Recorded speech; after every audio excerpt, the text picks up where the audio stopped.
Welcome to That Weekend Feeling with Daron Man. Welcome to That Weekend Feeling with Daron Man. And this weekend, the Rugby Championship gets underway. Long-awaited series, expected to be one of the most closely contested in many a year. The Springboks campaign gets underway with a match against the old foe New Zealand at the Mbombela Stadium in Nelspruit. Everyone's looking forward to it, including Mluleki Ntsabo. He joins us on That Weekend Feeling today, a voice well known to sports fans listening to Radio 2000 and Umhlobo Wenene. Mlu, thanks for your time. How's it going? Thanks for having me, Daron. All good. Looking forward to a sporting weekend, that's all. What do you reckon is going to happen at the Mbombela Stadium? Some people are predicting an easy win for the Springboks, which always makes me nervous because the All Blacks always turn up against us. It's the biggest rivalry in international rugby. The All Blacks haven't been in a great run of form, but you can never discount them, surely. As an experienced broadcaster, Daron, and as someone who's passionate about the game, I think you know so well that the All Blacks, they like when having their backs against the wall. So I would not even take that comment so seriously because of how the rugby has changed in years gone by. The All Blacks like that little bit of pressure, and they don't need any motivation, especially when they're playing against the Springboks, their old foes, as you said. I think we're looking forward to a Titanic clash tomorrow. I would like to think that it will be a different game from the series against Ireland. Same as for the Springboks, different ball game from the series against Wales. So two different teams in terms of their approach, but very effective and exciting rugby ahead.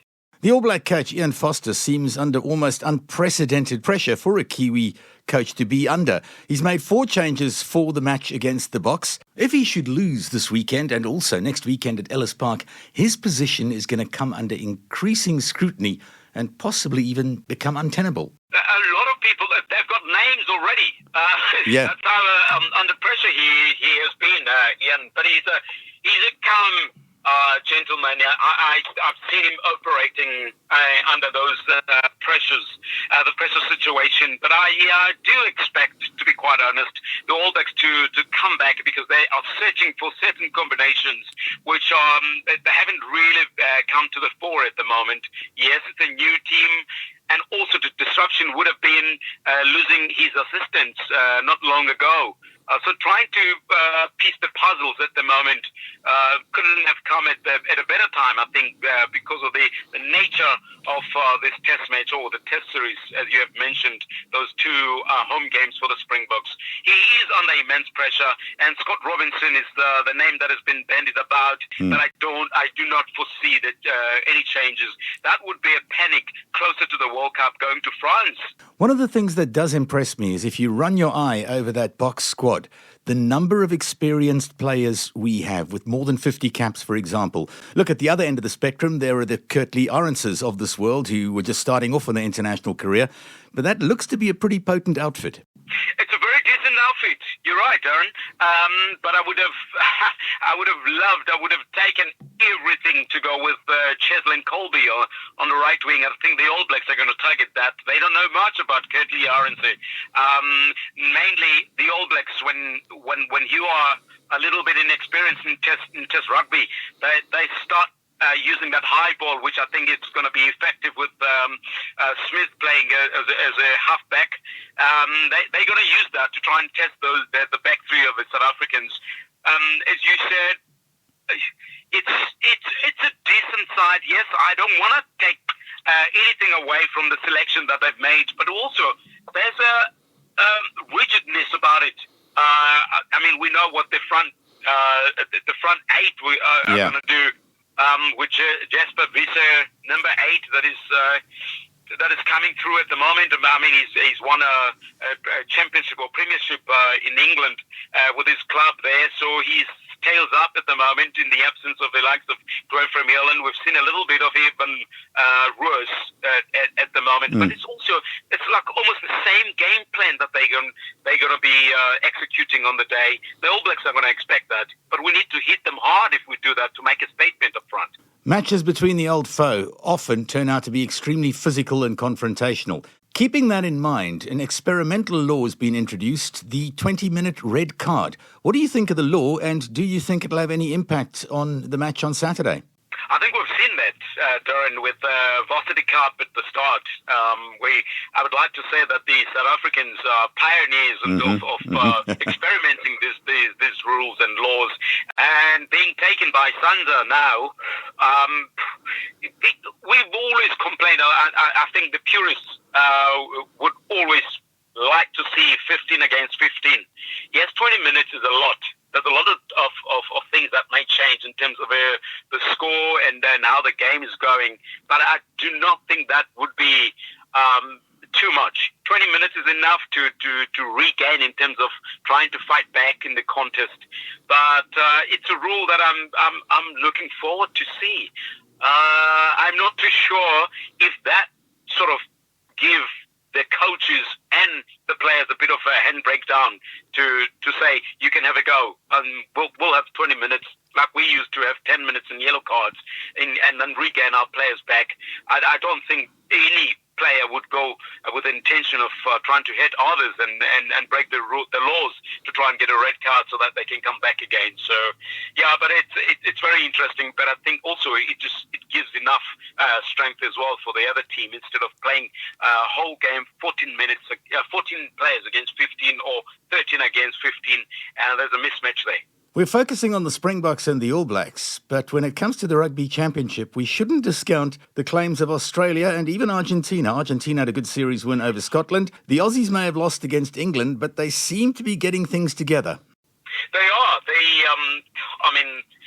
They won against England against all odds in the first test match, when they had 13 men. And they finished that test rugby.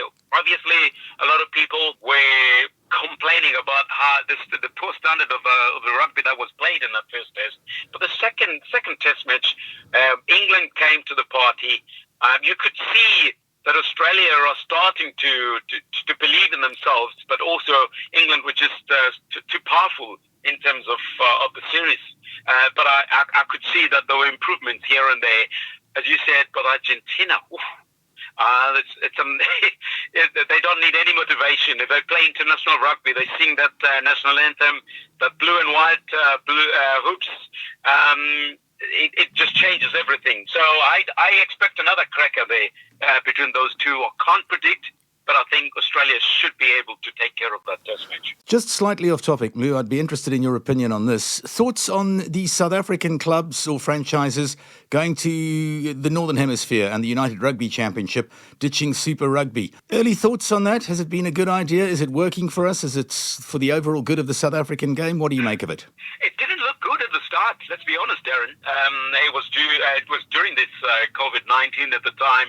You could see different styles of rugby, but there was golf in class in terms of the adaptation. Those European clubs playing at home, they were a class above the South Africans. But you would like to think that they went back to the drawing board and trying to assess where they were as compared to playing in the Southern Hemisphere against Australia and New Zealand, and also going up to Japan and Argentina. So the change was there in terms of trying to adapt. But we like the look of the Stormers, aren't we?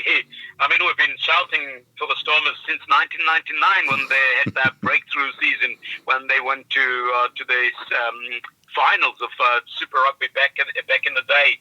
So to revive the hopes of their rugby, and especially with no stars at all on paper, it gives a bit of hope, and I'm sure the Bulls will be watching that.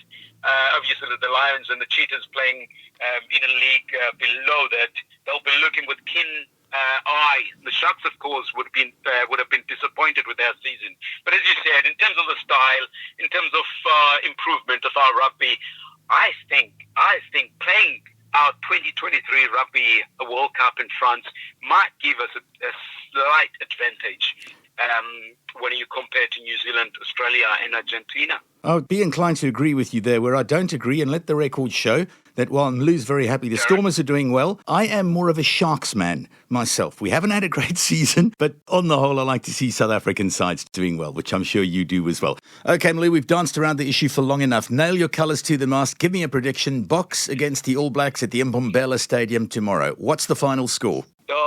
Springboks by 5. Springboks by 5. I'll take you Springboks by 6, one better. And I hope we get the result right. It's been a pleasure having you on That Weekend Feeling. Mluleki Ntsabo. Hopefully it won't be too long before we catch up again. Have a great day. Keep well, Darren. Cheers. That was That Weekend Feeling with Daron Mann.